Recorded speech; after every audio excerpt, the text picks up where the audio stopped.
Sapar Murad Niyazov, pemimpin yang bisa dibilang paling unik di dunia. Karena bagaimana mungkin ada seorang pria yang tamat SD pun tidak bisa jadi presiden, tapi Niyazov melakukannya. Sejujurnya presiden legendaris seperti Abraham Lincoln juga nggak tamat SD, tapi ini agak berbeda. Di saat Abraham Lincoln terkenal dan dijuluki sebagai The Great Emancipator berkat usahanya menghapuskan perbudakan di Amerika, ada Niyazov yang dijuluki sebagai The Eccentric Leader karena sikap anehnya yang menggegerkan dunia. Apa aja sih sikap aneh dari mantan presiden Turkmenistan yang satu ini? Banyak sekali. Mulai dari menghabiskan anggaran belanja negara hanya untuk sekedar buat patung emas pribadinya, hingga mengubah nama bulan dan hari dalam kalender menjadi nama diri dan anggota keluarganya. Jadi kalau kita di hari biasa kan hari Senin, Selasa, Rabu, Kamis, Jumat, Sabtu. Tapi kalau di Turkmenistan waktu itu hari diubah jadi nama Presiden Niyazov dan nama-nama anggota keluarganya. Dan alasannya itu yang bikin gak masuk akal, katanya biar rakyat tahu dan ingat. Bahkan ya ada yang lebih aneh lagi loh. Dia melarang rakyat menyapu lantai di hari Jumat hanya karena dia tahu kalau Jumat itu hari suci. Ini aneh banget sih asli, dan kalian pasti setuju kan kalau ini hal aneh. Maka dari itu kita akan bongkar semua keanehan dan tindakan unik yang membuat Sapar Murad Niyazov ini jadi salah satu pemimpin paling eksentrik dalam sejarah. Assalamualaikum, halo, thank you banget udah klik video ini dan welcome to The Fawas Bercerita, sebuah channel yang akan menceritakan kisah-kisah atau tokoh-tokoh sejarah untuk menemani aktivitasmu. Kalau kau suka dengan isi dan pembawaan storytellingku, maka jangan lupa subscribe, share, dan like video ini. So, ayo kita mulai.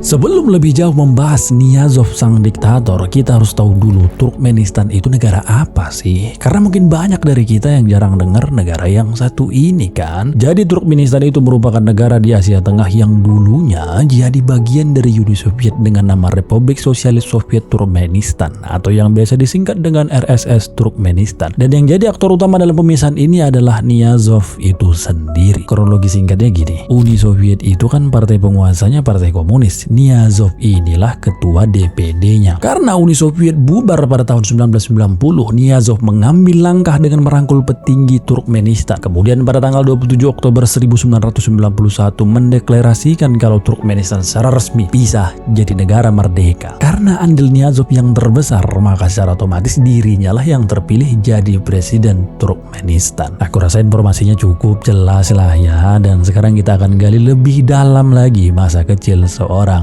Niyazov. Ia lahir pada tanggal 19 Februari 1940 di Ashgabat, Turkmenistan. Ia merupakan anak kedua dari 3 bersaudara yang lahir dari pasangan Ata Murad Niyazov dan Gurban Sultan EJ. Awalnya kehidupan keluarga Niyazov ini bisa dibilang aman, damai, dan tentram sebelum nanti ayahnya mendaftarkan diri sebagai relawan Perang Dunia Kedua dan gugur saat bertugas. Yang sedih sebenarnya bukan ayahnya yang meninggal, tapi keluarga yang ditinggalkan. Karena saat ayahnya meninggal, itu umur Sapar Murad Niyazov nih baru sekitar 1-3 tahunan. Di sini ibunya juga harus jadi tulang punggung keluarga. Ia bekerja keras sebagai penjahit untuk mencukupi kebutuhan harian. Tapi ya namanya penjahit kerja di tempat orang, uangnya kan pas-pasan. Cuma pas untuk kebutuhan dapur doang, itu pun kadang-kadang kurang dan ngutang. Hal inilah yang jadi penyebab Niyazov nih nggak dapat akses pendidikan yang cukup layak. Pada tanggal 5 Oktober 1948, Ashgabat dilanda gempa bumi berkekuatan tinggi. Banyak korban yang meninggal dunia akibat ditimpa bangunan, termasuk ibu dan kedua kakaknya Sapar Murad. Sejenak kalau kita bayangkan kehidupannya ini sedih banget loh, asli. Udahlah ayah meninggal saat dia masih bayi, pas SD mamanya juga ikutan. Ini kan sesuatu yang sangat-sangat memilukan. Tapi Niyazov kecil tetap berusaha untuk struggle dan tinggal di panti asuhan. Dari informasi yang kudapat mengatakan kalau sebagian besar masa hidup Niyazov nanti setelah remaja adalah bekerja sebagai buruh bangunan, bengkel, atau pekerjaan kasar lainnya. Sempat ada beberapa artikel memang yang bilang kalau sebenarnya dia ini lulusan sarjana teknik elektro, tapi ini masih diperdebatkan. Karena gini loh, bukankah setelah jadi yatim piatu ekonominya sulit sampai-sampai harus tinggal di panti asuhan loh? Lagian panti asuhan mana yang bisa menyekolahkan anak-anaknya bisa sampai sarjana coba? Apalagi ini tahun 50-an. Ortuku aja tamat SMA tahun 90-an itu udah jago banget masa itu. Makanya setelah aku aku cari-cari ternyata emang pendidikan formalnya cuma sampai di sekolah dasar aja. Dan hal ini juga lah yang ngebuat cerita Niyazov nih menarik sekali untuk dibahas, karena nggak tamat SD bisa jadi presiden. Gimana ceritanya? Nah, jadi ceritanya di sela-sela waktu kosong saat ia bekerja, dia menyempatkan diri untuk bergabung ke Partai Komunis, dan itu ia lakukan sejak tahun 1952 atau tepatnya saat ia berumur 12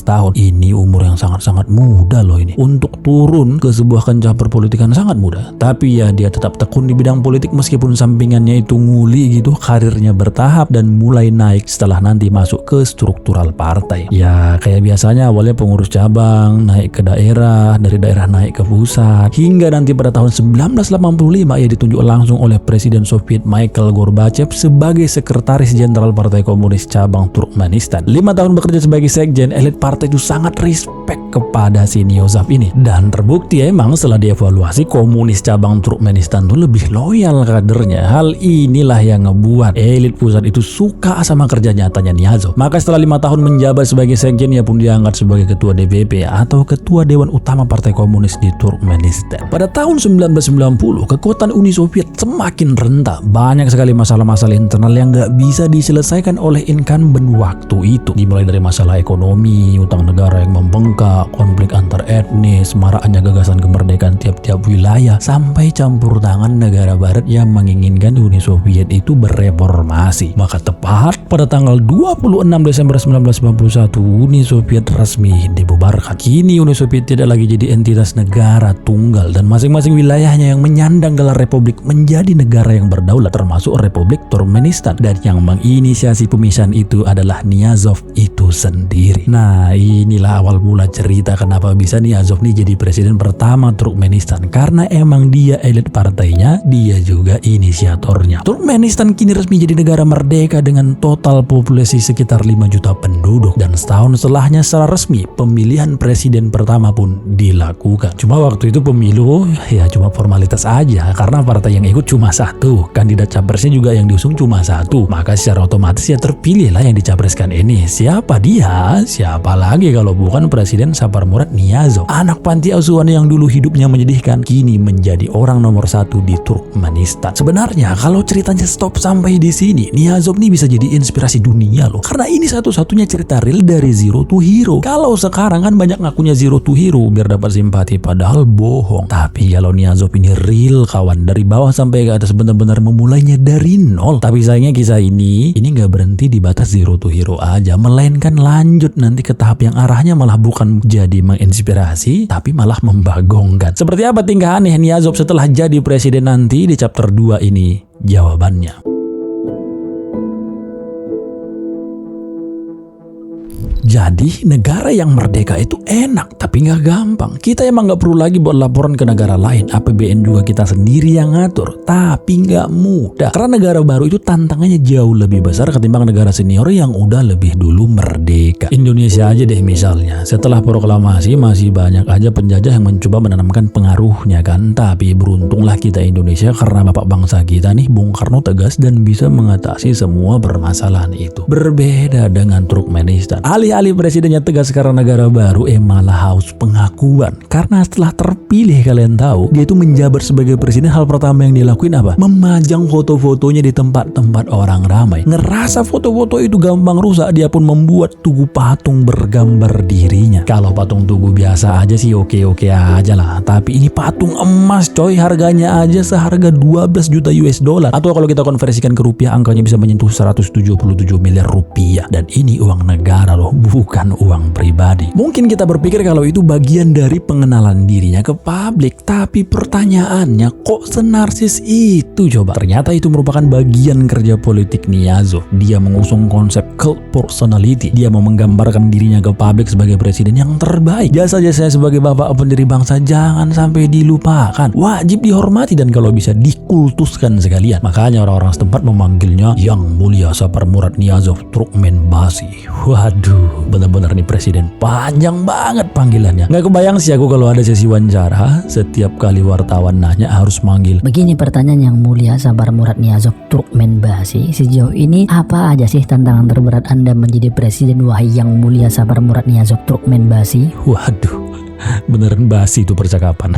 Kepanjangan bro. Pada tahun 1999 Niyazov mengubah konstitusi supaya dirinya dijadikan sebagai presiden seumur hidup. Akibatnya gerak-gerik presiden yang satu ini semakin tak terkendali lagi. Ia kerap membuat peraturan sesuai dengan apa yang dikehendakinya. Sebenarnya berulang kali dia ini dilaporkan atas dugaan pelanggaran HAM. Tapi itu tadi masalahnya, dunia internasional tuh sulit menegurnya karena pemerintahan sengaja menutup diri dari dunia. Jadi memang perintahnya ini suka hatinya gitu. Udah pas lah kayak Kour, pas banget, mirip 11-12. Kemudian Presiden Niyazov ini juga suka sekali membuat aturan yang gak make sense. Pokoknya asal bapak senang, jadilah itu aturan. Dan itu diberlakukan secara nasional. Aduh, aku gak kebayang sih kalau Indonesia juga begitu. Iya, asli gak kebayang. Apa aja aturan-aturan atau larangan-larangan yang dibuat oleh presiden yang satu ini tapi di luar nalar kita sebagai manusia, kita akan bahas satu persatu. Yang pertama, reporter dan presenter dilarang memakai make up karena menurutnya itu mubazir. Kenapa? Karena menurut Niyazov wanita Turkmenistan itu sudah cantik sejak lahir. Ya ini debatable lah, boleh ada yang setuju, boleh ada yang enggak. Tapi kan tetap aja coy, masa aneh kali kalau ada orang masuk penjara gara-gara cuma pakai make up. Aduh. Kedua, dilarang menggunakan gigi emas. Siapapun yang ketahuan pakai gigi emas pasti dihukum. Dan kalau mau gigimu putih dan sehat, Niyazov ini nyuruh rakyatnya untuk menggigiti tulang. Kenapa? Karena anjing aja makan tulang giginya sehat, kok manusia enggak? Allahu Akbar, ini logika berpikir presiden dahsyat sekali, asli dahsyat sekali. Ketiga, mengganti nama bulan dengan nama diri dan keluarganya. Kalau kalender masih nama awal bulannya kan Januari, di Turkmenistan waktu itu namanya berubah jadi Turkmenbasi. Jadi kalau kita sekarang hitungannya 1 Januari, 2 Januari, 3 Januari, maka mereka menyebutnya 1 Turkmenbasi, 2 Turkmenbasi dan seterusnya. Yang artinya ya ini menggunakan nama doi, Niyazov, bapak pendiri bangsa. Keempat, mensahkan 1 hari libur nasional khusus party dan senang-senang. Dan nama hari itu dinamai Hari Melon. Tahu gak kalian kenapa Hari Melon? Karena dia suka banget sama buah melon. Cuma karena dia suka melon, dia buat hari libur nasionalnya dan dia buat anggarannya khusus untuk makanan yang dia suka. Aduh, nggak kebayang sih kalau presidennya ini suka makan orang kayak Ex Sumanto. Apa akan ada hari makan manusia nasional nih? Kelima, nggak boleh asal-asalan berpendapat. Nggak boleh ada media atau satu orang pun yang asal-asalan menebar berita yang nggak baik tentang pemerintahan. Kalau itu terjadi, orang itu akan dihukum seberat-beratnya. Problem ini sekali lagi aku mau jelaskan berulang kali dilaporkan ke Mahkamah Internasional. Tapi ini lagi masalahnya, akses ke Turkmenistan ini tuh sangat tertutup. Jadi dunia internasional tuh nggak bisa berbuat banyak. Keenam, menjadikan buku karangan yang berjudul Ruhnama menjadi buku wajib para pelajar. Apa sih isi bukunya ini, penting banget atau gimana sih makanya dijadikan kurikulum? Wah, kalau dia lihat sangat penting. Saking pentingnya itu buku, isinya adalah sejarah nama-nama benda mati kayak pot bunga, batu bata, dan seputar cara diet ala Niyazov atau biografi dan puisi-puisi absurdnya. Dan itu wajib dipelajarin karena udah jadi kurikulum. Bahkan gak cuma untuk para pelajar, buku ini juga wajib dimiliki orang tua. Karena kalau mau bikin SIM A atau SIM B, ujian tertulisnya ya pertanyaan dari buku ini. Di beberapa acara formal, buku ini juga dihormati karena dianggap jadi buku suci kedua setelah Al-Quran. Ia juga pernah mengumumkan kepada rakyatnya, jika orang udah khatam bukunya setidaknya 3 kali, maka dapat jaminan masuk surga. Pertanyaannya, apa rakyat di sana percaya?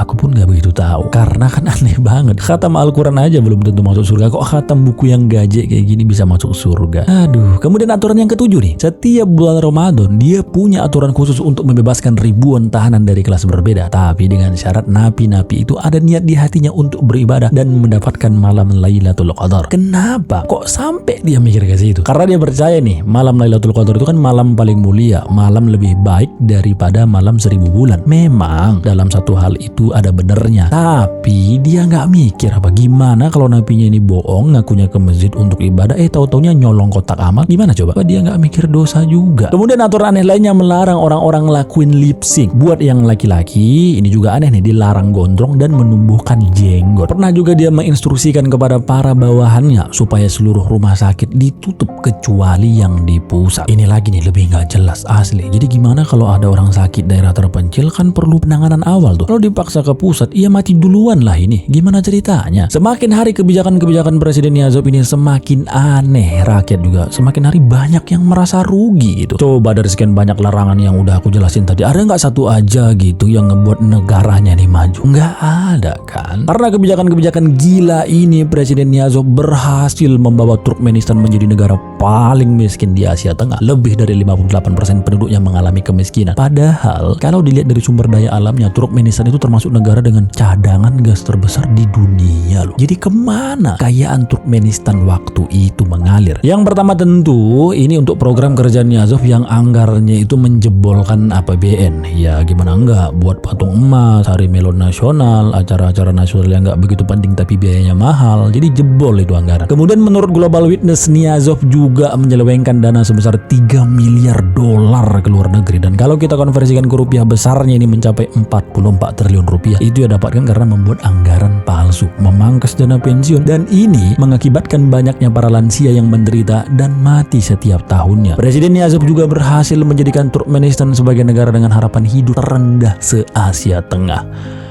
Good job Pak, Bapak luar biasa. Apakah dengan banyaknya kebijakan-kebijakan aneh ini rakyat berani bersatu untuk menggulingkan kekuasaannya? Di chapter ketiga, jawabannya. Sebenarnya rakyat di sana tuh udah muak banget sama kelakuan presidennya, tapi karena takut mereka ini nggak ada berani ngomong gitu. Ada yang berani ngomong tapi lebih banyak yang diem ketimbang yang ngomong. Hasilnya ya nggak kejadian kayak 97 di Indonesia. Memang sempat tahun 2002 terjadi percobaan pembunuhan kepada presiden, tapi gagal karena ketatnya penjagaan sang presiden. Nah, udah sadar banyak orang nggak suka, dia pun mendabelkan penjagaan. Selain itu, untuk menjaga citra baiknya di mata rakyat, pada tahun 2004 Niyazov juga membangun masjid terbesar di Turkmenistan, bahkan terbesar se-Asia Tengah, dengan nama Semangat Turkmenbasi. Dan budget yang dihabiskan untuk membangun masjid ini itu jumlahnya bisa mencapai 100 juta US dollar, atau kalau kita rupiahkan nominalnya bisa menyentuh angka 1,4 triliun rupiah. Masya Allah, bagus sih deh, karena yang dibangun kan masjid tempat orang ibadah. Tapi ya kalau niatnya emang tulus untuk ibadah, dan kalau bisa pakai anggaran pribadi lah. Tapi kalau niatnya mau ria supaya citranya diperbaiki dan anggarannya pakai uang negara, ini yang jadi masalah karena kasihan juga rakyat kecil. Setuju gak sih? Pada tanggal 21 Desember tahun 2006 sesuatu yang mengejutkan terjadi, karena tiba-tiba saja pemerintah Turkmenistan mengumumkan kalau presiden sekaligus bapak bangsa Turkmen telah meninggal dunia di kediamannya pukul 1